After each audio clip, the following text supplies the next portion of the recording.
super soldiers, underground bases, ancient advanced technology.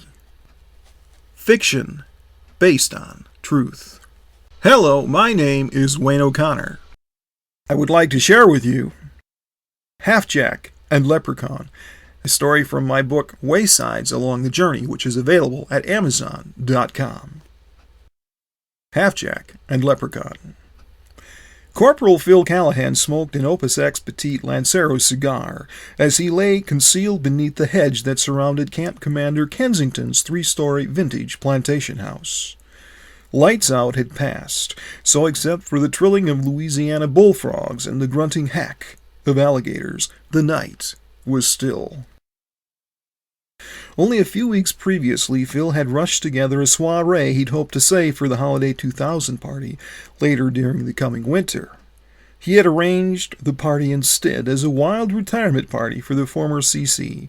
Unlike the old CC, the new Camp Commander Kensington did not like him. The old CC had chewed his chops and even demoted him once, but Phil was resourceful, and people seemed to like him so well that they were quick to overlook his errors.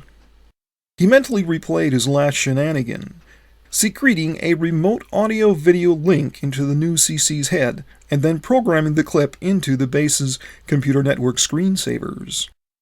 Officially, Corporal Callahan was a resource requisition specialist, but his hobbies were computers and high-tech gadgetry. Phil emerged and crouched in the liquid darkness that flitted between the stirring leaves of a pecan tree, adjusted his infrared goggles, and listened. His rakish grin vanished. Marching boots that chopped like jackhammers on the sidewalk grew steadily louder. Just great, fumed Phil silently, through clenched teeth. Sounds like that big berserker Megadeth, who just shipped in for some monitored R&R. Muscles tense, heart racing, Phil eased back into the concealment of the hedge. He shivered as the coolness of nocturnal autumn seeped into his body. Fresh grass scent from a late-season mowing competed with the fragrant tobacco plume that curled from his cigar as he alternately puff-sucked and then softly breathed in the night air. Still cupping the air around the red embers of his cigar, Phil breathed a sigh of relief as Megadeth's footfalls seemed to start sounding farther away. He surveyed the courtyard through his goggles, listened briefly, ground out his cigar, and then scooted out from under the hedge. Several months earlier, the sweet shrub Calycanthus floridus would have been clustered with maroon flowers. Phil's quiet brush against it released a faint hint of the strawberry fragrance for which it was well known among professional landscapers. Good, he whispered to himself. Megadeth didn't spot me. Suddenly a hand with the circumference of a dinner plate clapped over his mouth, covering most of his face as well.